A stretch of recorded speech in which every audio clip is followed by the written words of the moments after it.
고린도전서 14장 1절입니다.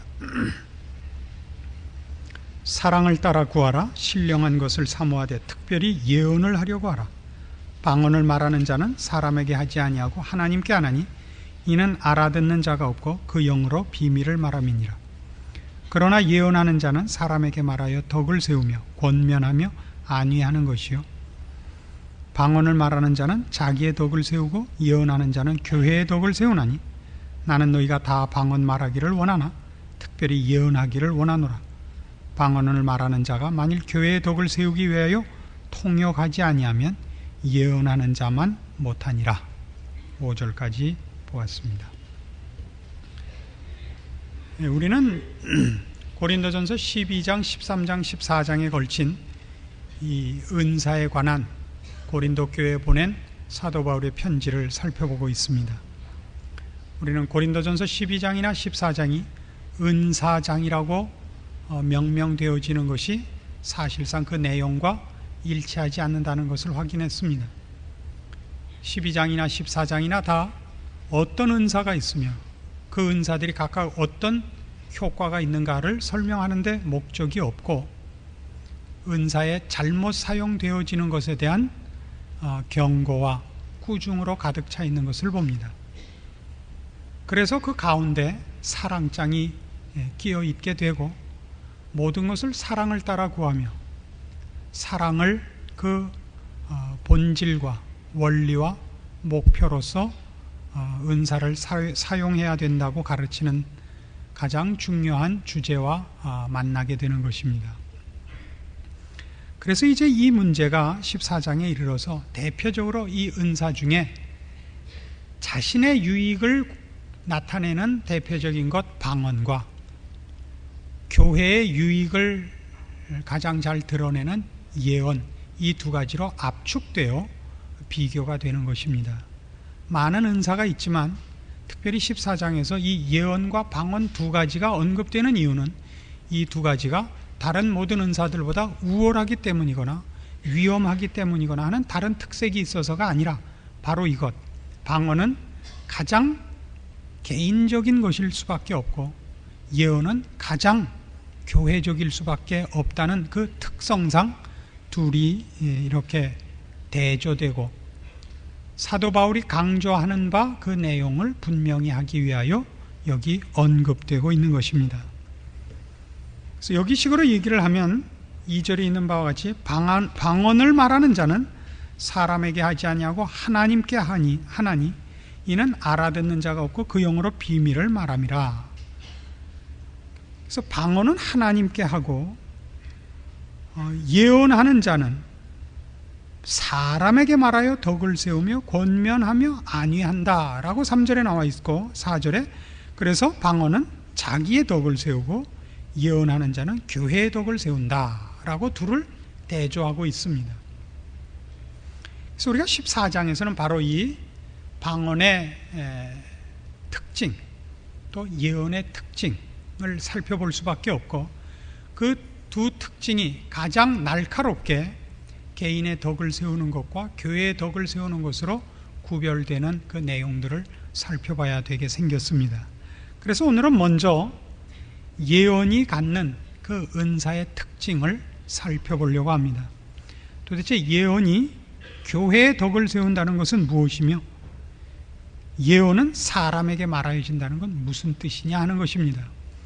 다른 데서 예언을 설명하는 것과 달리 이 고린도전서 14장에서 얘기하는 예언에 관한 성격은 이 방언과 대조되는 은사의 원래의 기능을 부각시키기 위하여 예언을 설명하고 있다는 것을 잊지 않으셔야 됩니다.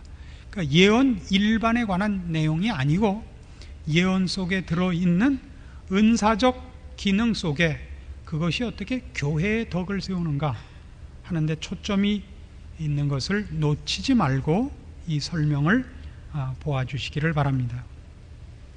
원래 예언이라는 것은 앞날을 미리 얘기하는 것입니다. 오늘날 우리 철학이나 과학이나 이런 모든 인간이 생각하고 궁구하고 혹은 연구하고 혹은 저들의 사상과 무슨 방법과 혹은 모든 기술을 동원하여 내린 결론으로도 역사가 어디로 갈 것이며 인류가 앞으로 어디로 갈 것인가를 아무도 예측하지 못합니다. 지금은 그저 진화론이 가장 크게 그 정신적인 지주 노릇을 하고 있는 세태이기 때문에 변증법적으로 점점 잘 되어 나갈 것이라 이런 막연한 기대를 갖고 있을 뿐입니다. 그러나 세상 역사는 그래서 잘 되어 나가는 것 같지는 않습니다. 점점 안 되어 가는 것 같은 것이 사실은 현실임에도 불구하고 인간은 다른 대안이 없으니까 낙관적인 생각을 가지기로 작정을 한 것입니다. 그렇지 않고 지금의 위기를 인정한다고 하면 남은 것은 절망밖에 없기 때문입니다. 지금의 위기를 인식하고 인정하고 나면 대안을 제시해야 되는데 그 해결 방법은 전혀 없기 때문입니다. 그런 면에서 성경이 예언을 한다는 것은 대단한 것입니다. 왜 대단한 것이냐 하면 예언이 성립한다는 것은 어떤 일들이 우리의 인생이 인류의 역사가 온 우주가 우연에 의하여 굴러가지 않고 어떤 분의 의지와 계획 속에 조종되고 있다는 것을 인정하는 것이기 때문입니다. 그래서 예언의 가치는 가장 크게 하나님이 계시다는 것과 그 하나님이 온천하 만물의 주인이라는 것을 저절로 인정하는 것으로 예언이 성립하기 때문에 예언은 어떤 은사보다도 교회와 신자에게 미치는 덕이 큰 것이 되는 것입니다. 그런 예언이 갖는 하나님의 주권, 하나님의 의지, 하나님의 능력에 관한 두드러진 그 증거들은 몇 가지 이렇게 성경 속에 있는 대표적인 것에도 나타납니다. 출애굽기 3장으로 가보십시다.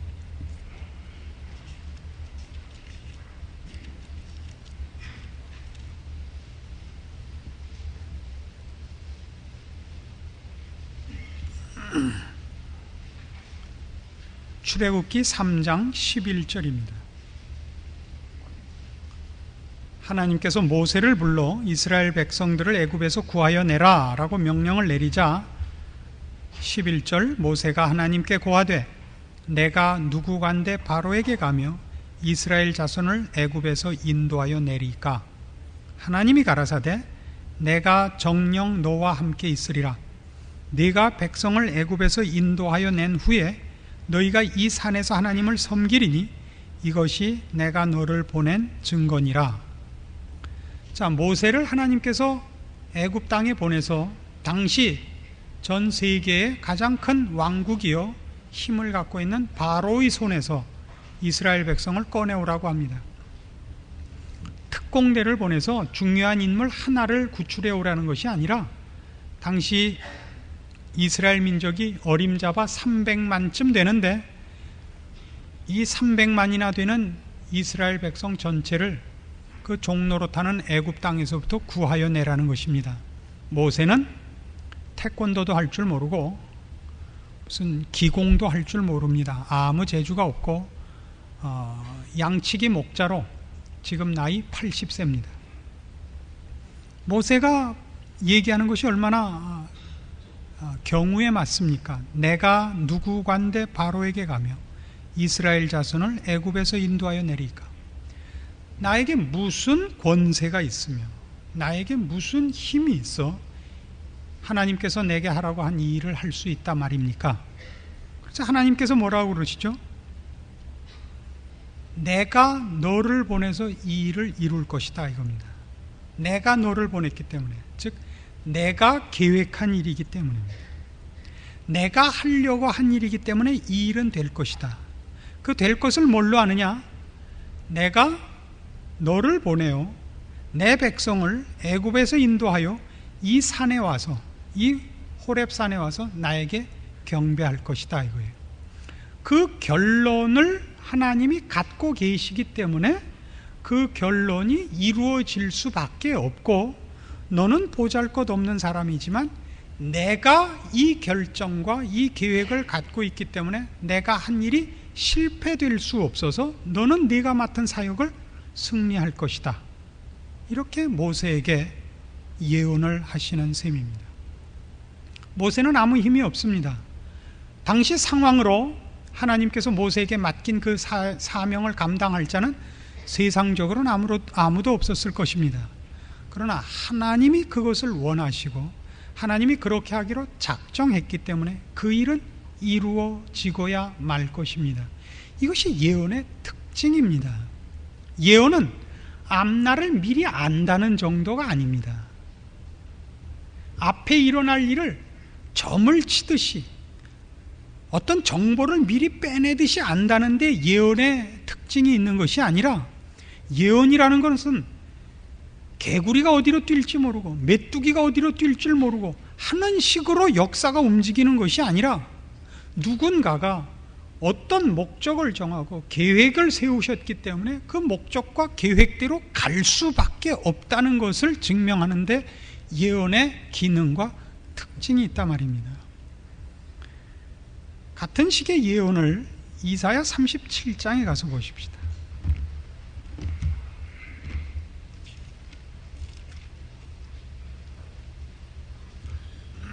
이사야 37장 10절입니다. 좀 깁니다만 좀 내용을 봅시다. 유다왕 히스기야 때에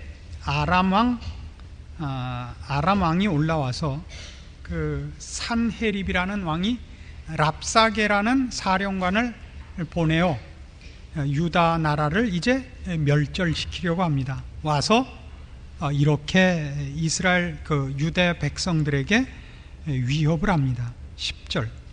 너희는 유다 왕 히스기야에게 이같이 고하여 이르기를, 너는 너의 의뢰하는 하나님이 예루살렘이 아수르 왕의 손에 넘어가지 아니하리라 하는 말에 속지 말라. 아수르 왕들이 모든 나라에 어떤 일을 행하였으며 그것을 어떻게 멸절시켰는지 네가 들었으리니 네가 건짐을 얻겠느냐. 나의 열조가 멸하신 열방 고산과 하란과 레셈과 및 들라살에 거하는 에덴 자손을 그 나라 신들이 건졌더냐. 하맛 왕과 아르밧 왕과 스발와임 성의 왕과 헤나 왕과 이와 왕이 어디 있느냐 하라 하였더라. 히스기야가 사자의 손에서 글을 받아보고 여호와의 전에 올라가서 그 글을 여호와 앞에 펴놓고 여호와께 기도하여 가로되, 그룹 사이에 계신 이스라엘 하나님 만군의 여호와여, 주는 천하만국의 유일하신 하나님이시라. 주께서 천지를 조성하셨나이다. 여호와여 귀를 기울여 들으시옵소서. 여호와여 눈을 떠 보시옵소서. 산헤립이 사자로 사시는 하나님을 회방한 모든 말을 들으시옵소서. 여호와여 아수르 왕들이 과연 열국과 그 땅을 황폐케 하였고 그들의 신들을 불에 던져 싸우나 이들은 참신이 아니라 사람의 손으로 만든 것뿐이요 나무와 돌이라. 그러므로 멸망을 당하였나이다. 우리 하나님 여호와여, 이제 우리를 그의 손에서 구원하사 천하만국으로 주만 여호와이신 줄을 알게 하옵소서. 아모스의 아들 이사야가 보내어 히스기야에게 이르되, 이스라엘의 하나님 여호와께서 말씀하시되 네가 아수르 왕 산헤립의 일로 내게 기도하였도다 하시고, 여호와께서 그에 대하여 이같이 이르시되, 처녀딸 시온이 너를 멸시하며 조소하였고 딸 예루살렘이 너를 향하여 머리를 흔들었느니라. 네가 회방하며 능욕한 것은 누구에게냐?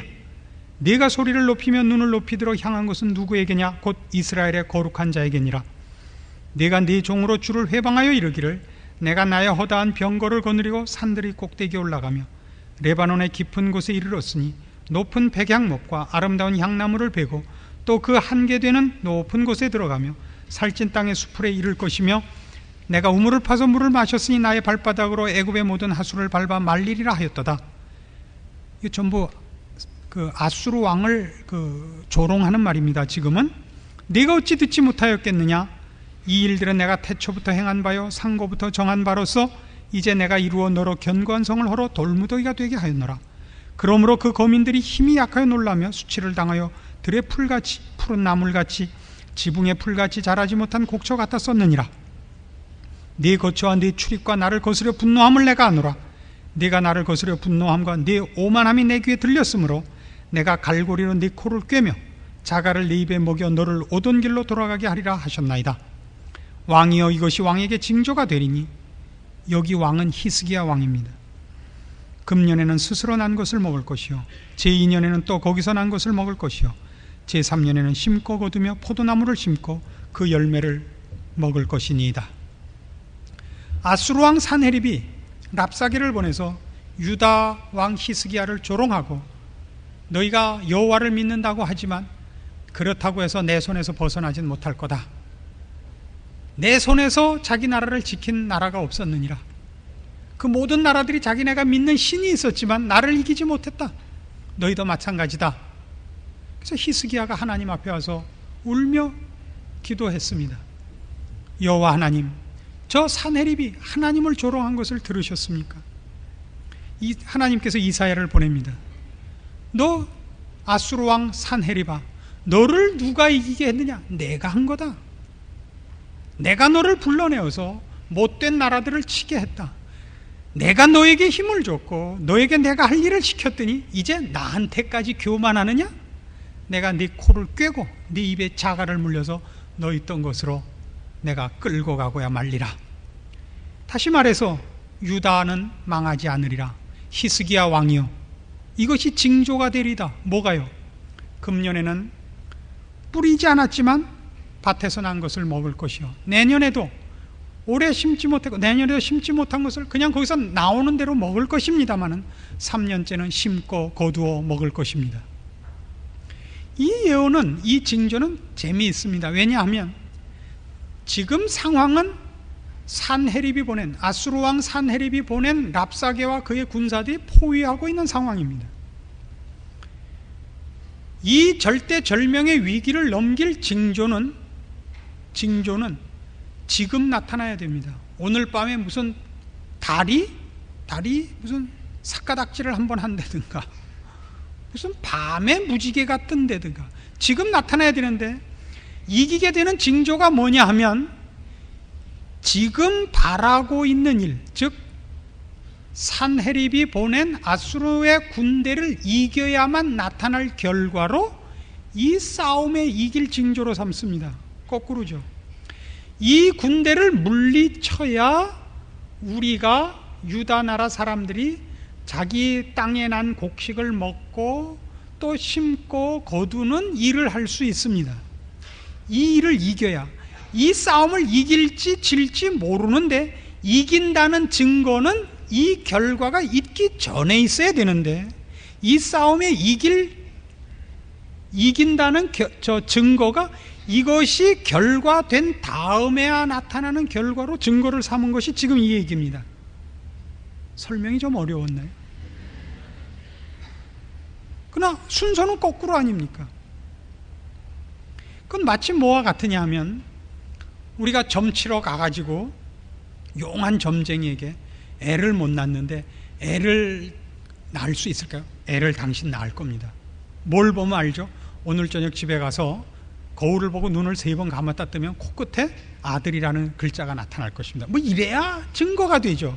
근데 한다는 소리가, 그 점쟁이가 한다는 소리가 틀림없이 당신 아들을 낳을 겁니다.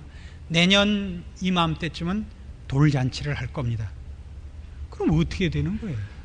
나야 돌잔치를 하는 것이지 돌잔치 하는 게 애를 낳는 무슨 증거가 돼요. 그러나 바로 여기 예언이 점쟁이가 하는 얘기와 다른 특징이 있단 말이에요. 점쟁이란 장차 무슨 일이 있을 것인가를 아는 수준에는 혹 갈 수 있을지 몰라도 그 장차 있을 일을 자기가 주장하는 이는 아니라고요. 이런 일이 있을 것입니다는 얘기할 수 있지만 하나님께서는 그런 분이 아니라 너 내년 이맘때쯤은 쌍둥이를 안고 있을 것이라, 이렇게 얘기하는 건 그 일이 있을 것이라가 아니라 그 일이 있도록 할 수 있다가 되는 것이 예언이라 말입니다. 그 차이를 알아들으신다, 못 알아들으신다? 못 알아들어도 알아듣는 것 같은 표정을 지으신다. 예언의 강점을 아시겠습니까? 예언은 장차 있을 일을 안다는 뜻이 아닙니다. 하나님의 예언은 그 결과를, 그 사실을 하나님은 만들어낼 힘이 있고 권리가 있고 권위가 있고 유일하게 그 일을 하실 수 있는 주인이라는 뜻이 예언 속에는 있는 것입니다. 그게 예언의 특징입니다. 그래서 예언이 왜 예언이 교회의 덕을 세우느냐? 모든 교회란 신자들의 집단이요, 모든 신자는 하나님의 계획에 의하여 불러냄을 받은 자요, 하나님으로부터만 생명과 은혜와 진리와 복을 받는 자들입니다. 그래서 모든 신자에게 덕이 되고 유익이 되고 위로가 되는 것, 하나님이 누구냐가 밝혀지는 것과 비례할 수밖에 없습니다. 우리가 믿는 하나님이 누구시냐? 우리가 믿는 하나님이 나에게 어떤 뜻을 갖고 계시느냐? 내가 믿고 의지하는 하나님은 어떤 능력의 분이시냐? 이것이 확인되는 것보다 더 큰 위로와 더 큰 격려와 더 큰 복이 없습니다. 우린 자꾸 뭔만 알려고 그러냐면 정보적 차원에서예요. 이미 지나가 버렸습니다. 오늘 10월 28일 휴거한다. 그거는 예언이 아니에요. 왜 예언이 아니냐면 그 말이 그때 떠돌아다녔을 때는 그건 하나도 은혜와 함께 어떤 하나님의 자비, 긍휼 이런 것과 함께 그 예언도 아니었습니다마는 예언이 돌아다닌 것이 아니라 무슨 나만 아는 것, 너는 모르는 것, 이런 식으로 그 말들이 실려져 나갔었기 때문에 그건 예언의 성격과 먼 것이라 말입니다. 그래서 바로 이런 예언의 특징 때문에 이 은사 중에서 예언을 대표적인 것으로 골라서 우리에게 방언을 하기보다 예언을 하라라는 말을 권면하게 되는 것입니다. 이제 그 특징을 우리가 신약 속에서도 볼 수 있습니다. 우리에게 이것이 어떻게 힘이 되고 위로가 되는가 봅시다. 에베소서 1장입니다.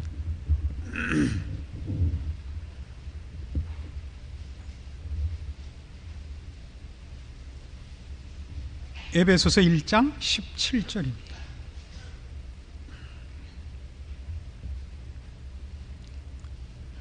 우리 주 예수 그리스도의 하나님 영광의 아버지께서 지혜와 계시의 정신을 너희에게 주사 하나님을 알게 하시고 너희 마음 눈을 밝히사 그의 부르심의 소망이 무엇이며 성도 안에서 그 기업의 영광의 풍성이 무엇이며 그의 힘의 강력으로 역사하심을 따라 믿는 우리에게 베푸신 능력의 지극히 크심이 어떤 것을 너희로 알게 하시기를 구하노라. 잘 보세요. 신자의 신앙은 무엇으로 커지느냐? 그러면 하나님이 어떤 분이시냐, 하나님이 누구시냐를 아는 것과 비례한다는 거예요.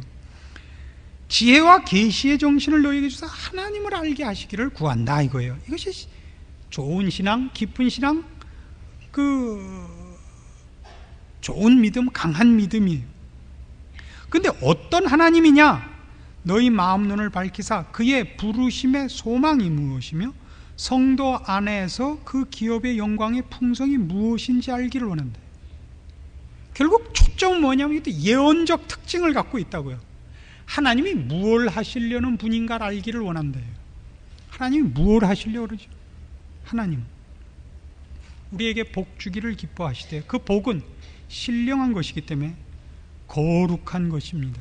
생명과 진리에 관한 것입니다. 이렇게만 얘기해도 우리는 벌써 우리가 당하는 어떤 어려움이나 난처함이나 세상에서의 고통에 대해서 금방 벗어나는 믿음과 위로를 받을 수 있습니다. 신앙이란 뭐냐? 신앙이란 뭐냐? 그의 부르심의 소망, 성도 안에서 그 기업의 영광의 풍성, 하나님이 우리를 어디로 부르시며 부르신 그 지위가 얼마나 대단한 것인가를 아는 것, 예언적 특징을 갖고 있다니까요. 그래서 그 일을, 하나님의 그 계획과 그 뜻을 19절 그의 힘의 강력으로 역사하심을 따라 믿는 우리에게 베푸신 능력의 지극히 크심이 어떤 것을 너희로 알게 하시기를 구하노라. 그가 그 계획하시고 하시려고 하는 일을 어떤 의지로 어떤 힘으로 하시는가를 알아라 이겁니다. 이게 예언의 특징이라고요. 내년엔 어떤 일이 있을 것이라가 아니라 내년에 무슨 일을 만드시는 분이라고요. 장차 세상은 이렇게 될 수도 있고 저렇게 될 수도 있다. 인간이 예측하는 세상에 대한 조망이라면 우리는 그렇게 얘기하지 않죠. 세상은 결국 하나님의 심판 아래 갈 것이요, 그때 예수를 믿은 자와 믿지 않은 자로 갈라설 것입니다. 배운 자와 안 배운 자로 갈라서지 않고, 주를 믿은 자 중에서는 주를 위하여 열심을 내고 희생을 한 자와 주를 믿되 열심을 내지 않고 희생을 하지 않은 자로 또 상급의 차별을 당할 것입니다. 그때 억울해하지 마십시오. 그건 하나님의 계획이요, 하나님의 의지입니다. 하나님께서 이 세상과 온 우주와 그리고 우리 인류 전체와 우리 개인을 하나님의 계획과 뜻대로 인도하시는데, 그것이 심심풀이로 하시는 것이 아니라 하나님의 전 정성을 모아 어떻게 큰 열심으로 하고 있느냐. 20절, 그 능력이 그리스도 안에서 역사하사 죽은 자들 가운데서 다시 살리시고 하늘에서 자기의 오른편에 앉히사 모든 정사와 권세와 능력과 주관하는 자와 이 세상뿐 아니라 오는 세상이 일컫는 모든 이름 위에 뛰어나게 하셨다 이거예요. 하나님이 계획하신 것을 어떻게 이루시고야 말 것인가, 그 계획의 확고함과 그걸 향한 하나님의 의지와 열심과 집념이 얼마나 대단하냐. 예수 그리스도를 십자가에 못 박은 걸 봐라 이거예요. 여기가 신앙이 크는 부분입니다. 하나님 왜 쟤는 뭐든지 잘 되고 저는 뭐든지 안 되게 하셨습니까? 이거는 신앙이 크는 방법이 아닙니다. 신앙이 크는 방법이고요, 하나님이 나를 위하여 예수를 십자가에 못 박으셨다 합니다. 우리의 신앙이 크는 방법입니다. 하나님이 나를 구원하기 위해 예수를 세상에 보내서 말구유에 태어나게 하시고 빌라도의 법정에 세우시고 가시관을 씌우시고 채찍에 맞는 자리에 보내셨습니다. 우리의 신앙이 크는 유일한 근거요 방법입니다. 예수를 보내신 것이 나랑 무슨 관계가 있느냐고요? 22절 보세요.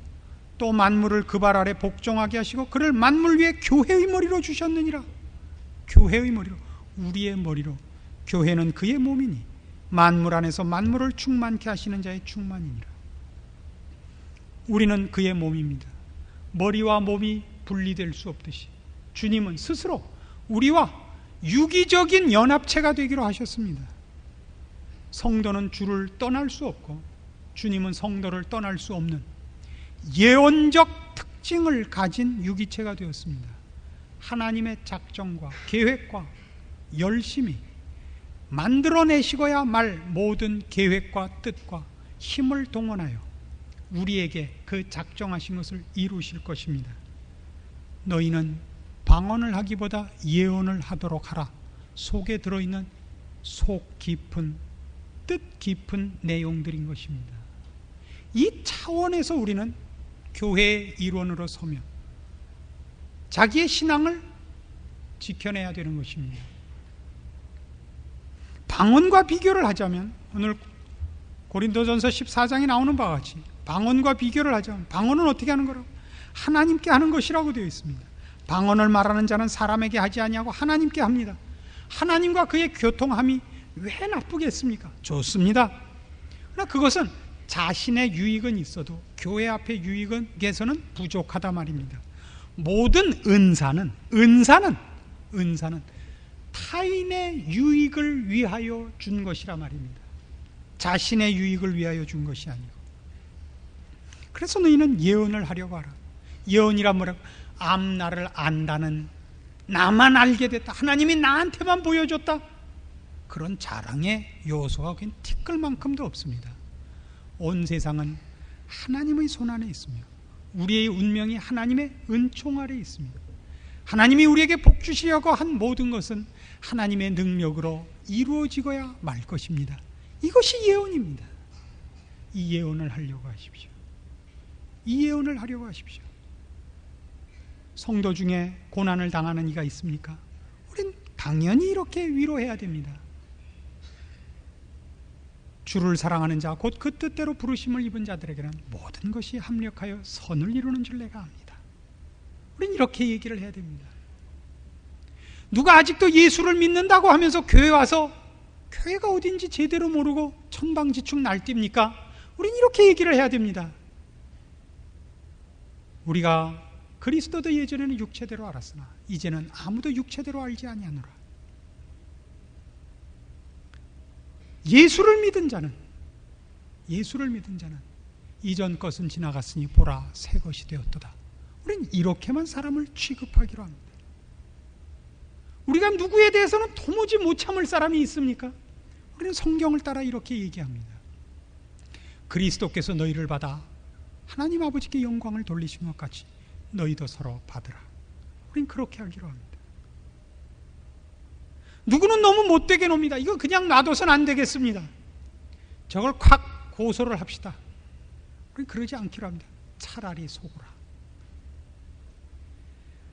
우리가 당하는 일상생활 중에서 제일 억울한 게 있다면 같은 억울함을 믿는 사람, 여기서 믿는다는 건 신자를 의미하는 것이 아니라 내가 믿는 사람, 개인적으로 신뢰하는 사람한테 당할 때입니다. 형제 자매에게 혹은 가장 믿는 친구에게 그런 일을 당할 때 우리는 정말 못 참습니다. 이런 말을 하나 배워두십시오. 이건 유명한 유머 중에 하나입니다. 서부극에 나왔던 것인데요, 영화 제목과 나왔던 주인공들은 다 잊었습니다. 성경을 하도 많이 봤더니 세상 사람 이러면 다 잊었습니다. 서로가 옛날 남북전쟁 때 남부군이 그 군자금으로 감췄던 금괴를 찾으러 갔다가 금괴를 찾게 됐는데 둘이 마음이 변한 겁니다. 둘 다 변한 것은 아니고 주인공은, 저같이 생긴 주인공은 그저 똑같이 나눠 먹을 작정을 했는데 박동준 목사같이 생긴 또 한 동료가 배신을 한 겁니다. 그 친구가 먼저 권총을 뽑았고 옛날에 우리가 아는 시나리오대로 주인공이 재빨리 돌아서 먼저 쐈습니다. 정당방위죠. 그러나 그럼에도 불구하고 자기를 먼저 쏘려고 했던 악당이었음에도 불구하고 배신했음에도 불구하고 여태껏 동지였던 친구를 쐈다는 자책감에 가서 부둥켜 안고, 아니 내가 어쩌다 자네를 쐈는가, 세상에 이런 비극이 있는가, 미안하네. 그래서 그 배신했던 친구가 죽으면서 이런 말을 하는 겁니다. 나는 세상에서 제일 행복한 사나이야. 자책하지 말게. 이 세상에 가장 사랑하는 친구 손에 죽는 축복을 나 외에 누가 받았을 수 있단 말인가. 요딴 말을 하고 죽는다 이겁니다.